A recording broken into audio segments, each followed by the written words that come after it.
अध्याय बीमा लेखन अंडरराइटिंग के इस अगले वीडियो में हम चिकित्सा बीमा लेखन के विभिन्न पहलुओं के बारे में चर्चा करेंगे और निम्नलिखित को कवर किया जाएगा। आइए अब हम कुछ ऐसे चिकित्सा कारकों पर विचार करें जो किसी बीमा लेखक के निर्णय को प्रभावित करेंगे। इनका मूल्यांकन आमतौर पर चिकित्सा बीमांकन के माध्यम से किया जाता है। इनके लिए अक्सर एक चिकित्सा परीक्षक की रिपोर्ट की मांग की जा सकती है। आइए अब हम जांच किए जाने वाले कुछ कारकों पर नजर डालें। वह है पारिवारिक इतिहास, व्यक्तिगत इतिहास और व्यक्तिगत लक्षण। चलिए इन पर एक एक करके चर्चा करें। मृत्यु जोखिम पर पारिवारिक इतिहास के प्रभाव का अध्ययन 3 दृष्टिकोणों से किया गया है। पहला, आनुवंशिकता। कुछ बीमारियां एक पीढ़ी से दूसरी पीढ़ी जैसे पिता से बच्चे में जा सकती हैं। दूसरा, परिवार का औसत जीवन काल।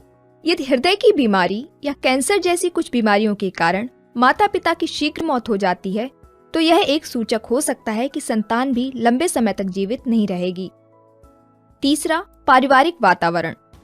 व्यक्ति जिस माहौल में रहता है वह संक्रमण और अन्य जोखिमों का कारण बन सकता है। इसलिए जीवन बीमा कंपनियां प्रतिकूल पारिवारिक इतिहास रखने वाले व्यक्तियों के मामले को देखते समय सावधान रहती हैं। वे अन्य रिपोर्टों की मांग कर सकती हैं और ऐसे मामलों में अतिरिक्त मतर्यता रेटिंग लगा सकती हैं। व्यक्तिगत इतिहास मानव शरीर की विभिन्न प्रणालियों की अतीत की दुर्बलताओं को दर्शाता है जिनका सामना बीमार्थी को करना पड़ा है। जीवन बीमा के प्रस्ताव पत्र में आमतौर पर सवालों का एक सेट होता है जिसमें यह पूछताछ की जाती है कि क्या बीमार्थी इनमें से किसी के लिए उपचार की प्रक्रिया में रहा है।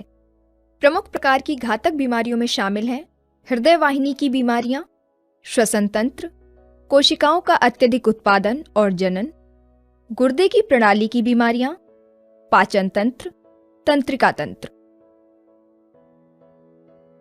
व्यक्तिगत इतिहास भी रोग की प्रवृत्ति के महत्वपूर्ण संकेतक हो सकते हैं। पहला संकेतक व्यक्ति का शारीरिक गठन। उदाहरण के लिए व्यक्ति के शारीरिक गठन में उसकी ऊंचाई, वजन, छाती और पेट का घेरा शामिल है। दूसरा संकेतक व्यक्ति का रक्तचाप है। इसके 2 माप होते हैं, सिस्टोलिक और डायस्टोलिक। मूत्र विशिष्ट गुरुत्वाकर्षण। व्यक्ति के मूत्र के विशिष्ट गुरुत्वाकर्षण की रीडिंग से मूत्र प्रणाली में विद्यमान विभिन्न लवण के बीच संतुलन इंगित कर सकते हैं।